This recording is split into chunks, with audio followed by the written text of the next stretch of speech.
know how I hate pretty much everything? Uh-huh. Well, today, I had fun.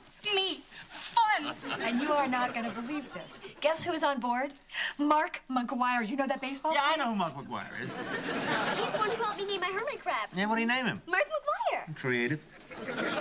And on the way home, we threw out a couple lines off the back, and your mother caught a giant bluefin tuna. Oh, that's my tuna. It took 3 hours to land it. Which is about the same amount of time that my mother spent trying to land Mark McGuire. I have to get online. My friends are gonna hate me. My life is perfect. Mom, can I call Caitlin?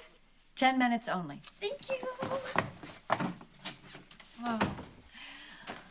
What a great day, Jimmy. I wish you could have been there. Yeah, I wish I could have been there, too, but a rule's a rule. You know this a rule's a rule thing? It's really not wearing very well, Jimmy. It makes you sound like a little dictator. Oh, that's it, isn't it? You don't like it when I put my foot down. Well, I just think that if you put your foot in poo, you shouldn't pull it up and try to say it's pate.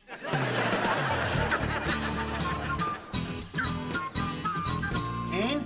Yeah. I got my underwear on the wrong way around. No, you didn't. No, I think I do. No, they're on right. How do you know? Because those are my underwear. When you say something. Hey, well, what does one say, Jimmy? There's no protocol for a thing like that. What about stop? Oh, sure, now, in hindsight. Hey, I saw your mom today in the paper with a giant tuna fish. I don't want to hear about that. Well, what's the matter there, Jimmy? Well, you seem a little tense. Well, for starters, I'm wearing your underwear. Hey, I can't unring that bell, Jimmy. Things are just as weird at home. Yeah? Donna's on my case for making rules she considers unreasonable. Well, there's nothing wrong with a few rules. Without rules, there'd be anarchy. I myself have a personal set of rules that I follow like commandments. Oh, yeah? Yeah, absolutely. Rule number 1, don't buy seafood out of the trunk of a car. Rule number 2, never tease a monkey. Never, under any circumstances, get drunk at a boat show. How much you still owe on that boat? 13 grand and it's never been out of my garage. So what, all right, what's this unreasonable rule that you made there, Jimbo? Well, since I work at home, I made it a rule that during the day, nobody interrupts me.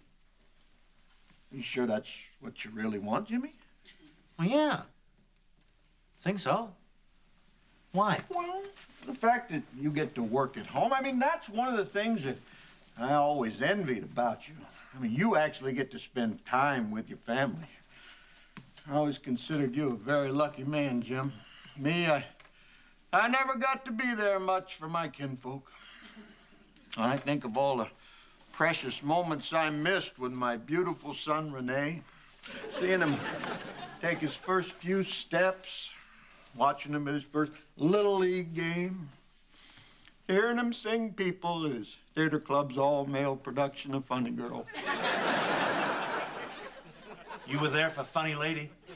Too little, too late, Kemosabe. Too little, too late.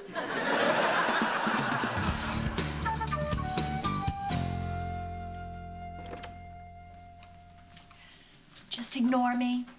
I'm only dropping off your lunch. Think of me as the roast beef fairy. He's dead.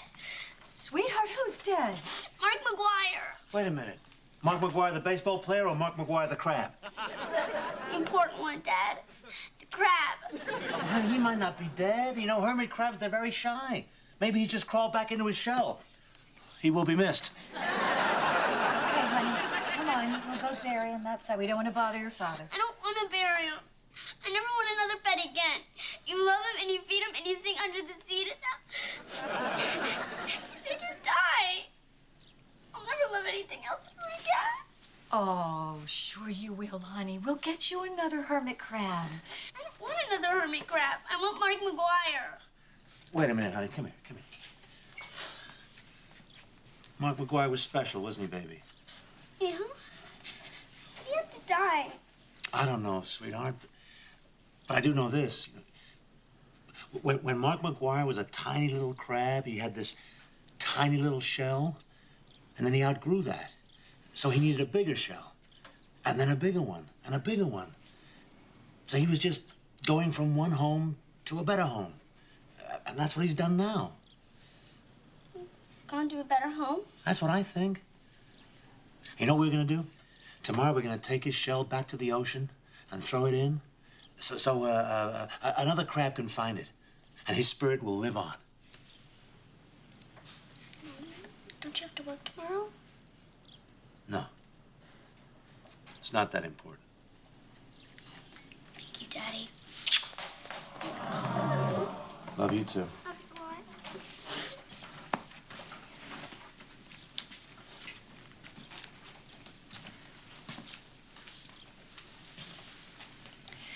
It's nice to be here for these moments, isn't it? Yeah. Nice to be here.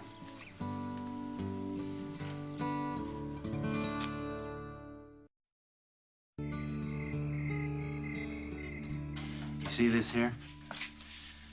This is a planer. Yeah, we use that to smooth out planks of wood. And over here, this is a belt sander. We use this to smooth out rough cuts. I mean, not that I'm trying to talk you into coming into the business or anything, but, you know, Stiles and Son. Yeah, I like the sound of that. But I want you to know, you're welcome here anytime you want. I was reminded of something this week. You know, life, that's what happens in between work. You know? Let me show you my chisels. They've all got names. This one here, that's Napoleon, you know, because he's short, powerful.